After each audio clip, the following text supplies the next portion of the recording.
Hello friend, मैं शिवा आपका स्वागत करता हूँ आपके अपने यूट्यूब चैनल शिक्षा के गुरुकुल में।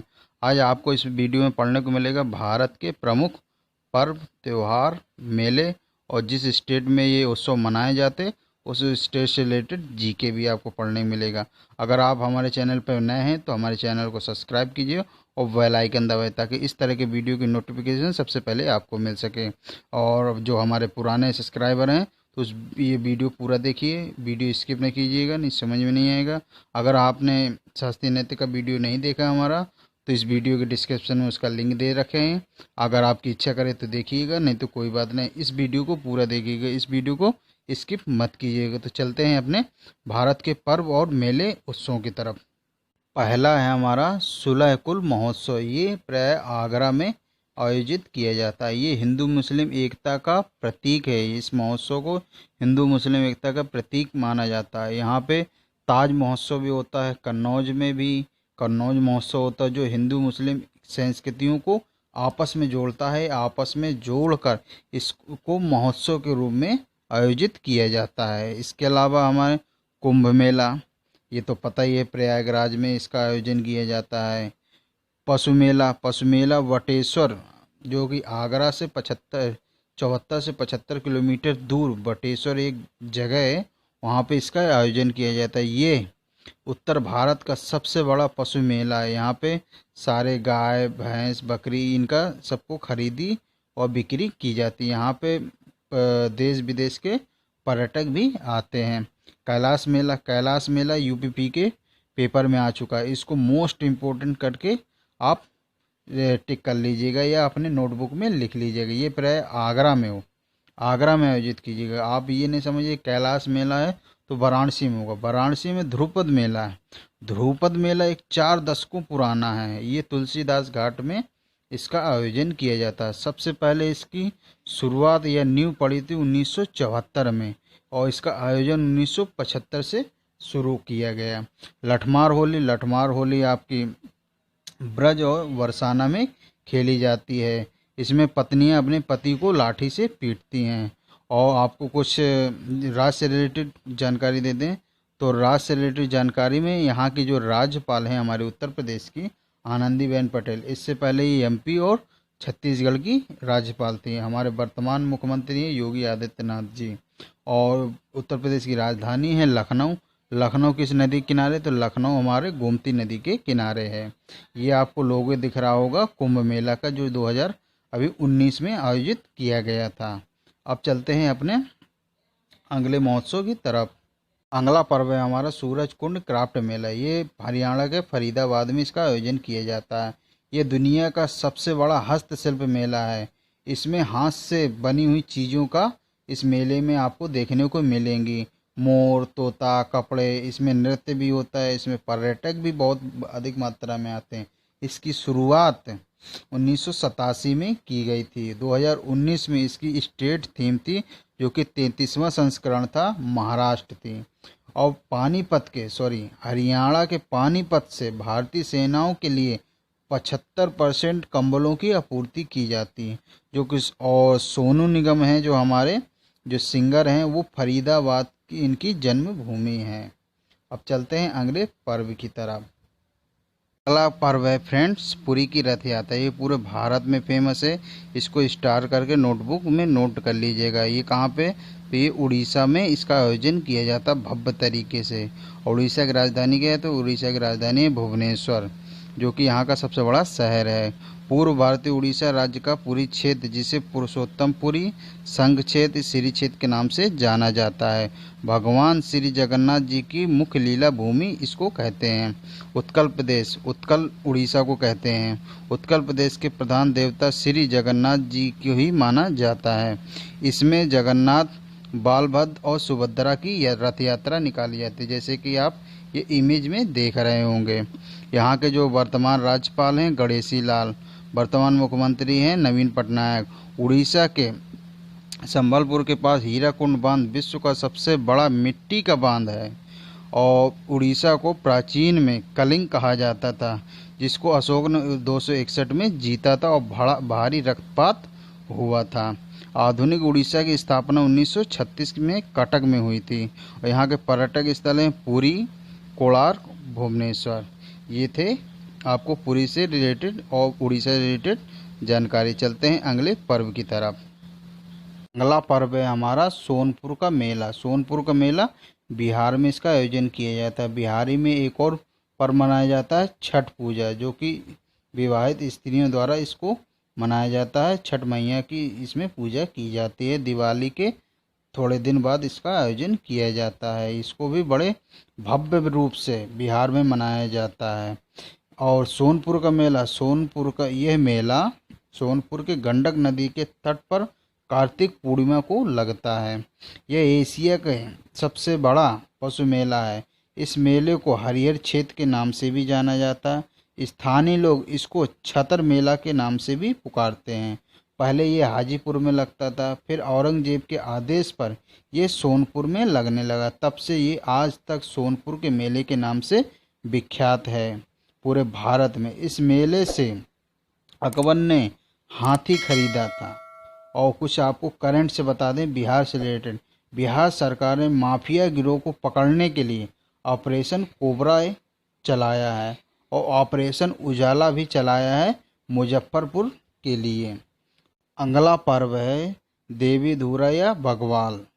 ये उत्तराखंड में इसका आयोजन किया जाता है। इसका आयोजन माँ बराही धाम लोहाट घाट अल्मोड़ा मार्ग पर लोहाट घाट से 45 किलोमीटर दूर स्थित यह स्थान समुद्र तल से लगभग 6500 फीट की ऊंचाई पर स्थित है। देवी धुरा, वहाँ इसका आयोजन किया जाता है। इसमें दो पक्षों के बीच पाषाण युद्ध होता है और दोनों एक दूसरे के ऊपर पथराव करते हैं इस मेले में, और जिसको बग्वाल कहते हैं। पाषाण युद्ध को ही बग्वाल कहते हैं। उत्तराखंड में वन क्षेत्र 63% है। चिपको आंदोलन में अहम भूमिका निभाने वाली जो महिला थी वो थी गौरा देवी।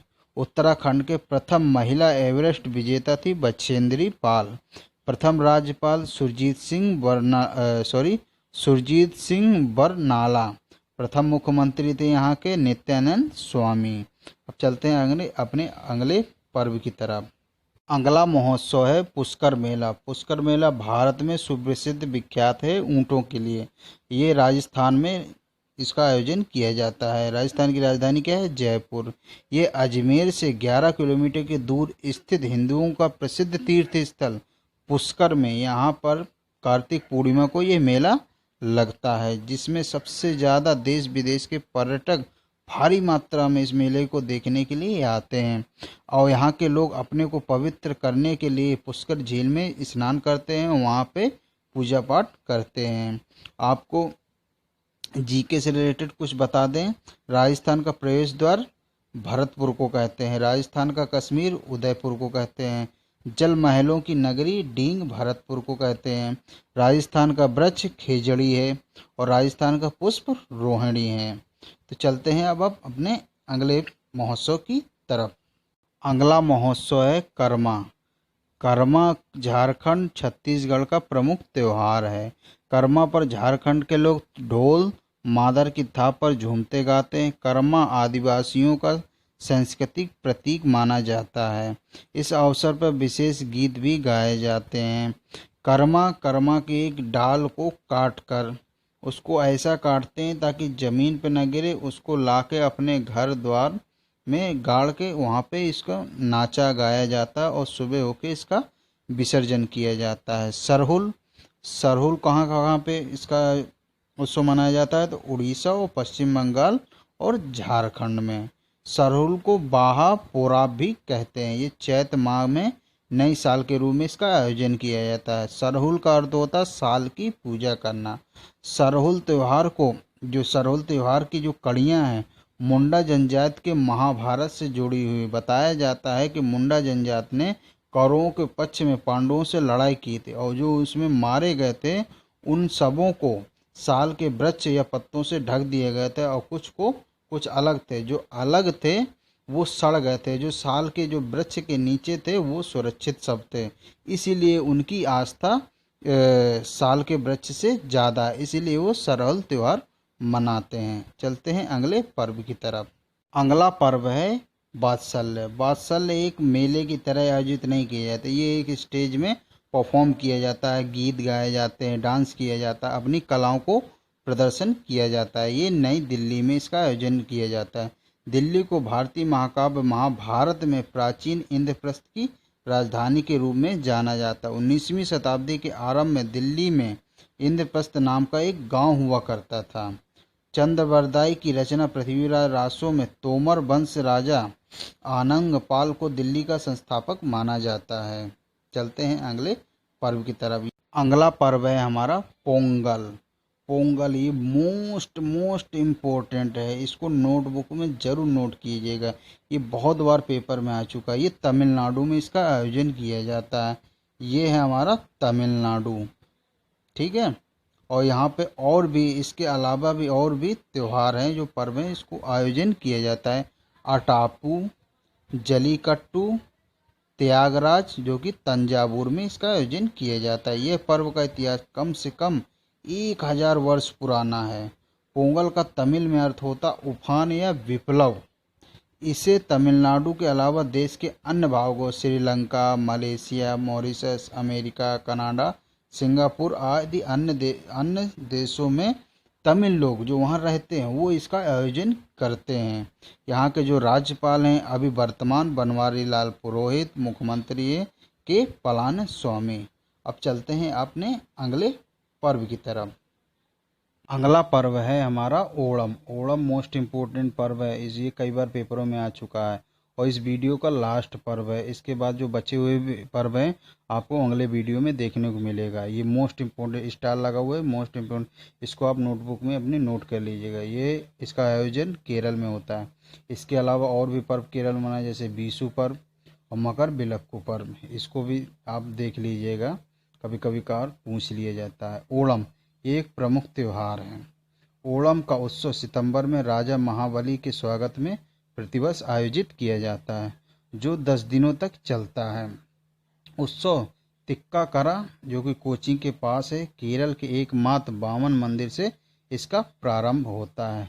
इस पुक्कलम के बीच, पुक्कलम रंगोली को कहते हैं, केरल में पुक्कलम कहते हैं रंगोली को, और तिरक्का करपन जो कि विष्णु जी का 52वां अवतार है, उसको, और राजा महाबली तथा उसके अंगरक्षकों की प्रतिष्ठा मिट्टी से बनाई जाती है। ओणम में नौका दौड़ का भी आयोजन किया जाता है और इसको उनको पुरस्कृत भी किया जाता है। ये हैं हमारे राजा महाबली। कुछ आपको वहाँ के केरल से जीके से बता दें। देश की काली मिर्ची का 98% उत्पादन केरल में होता है और केरल में रबड़ क्षेत्र देश भर का 83% है। यहीं चाय, कॉफ़ी, रबड़, इलायची और मसालों का भी उत्पादन बड़ी मात्रा में होता है। हमें उम्मीद है कि आपको ये वीडियो अच्छा लगा होगा। अच्छा लगा तो लाइक कीजिए और ज़्यादा यूजफुल लगा तो अपने दोस्तों में शेयर कीजिएगा।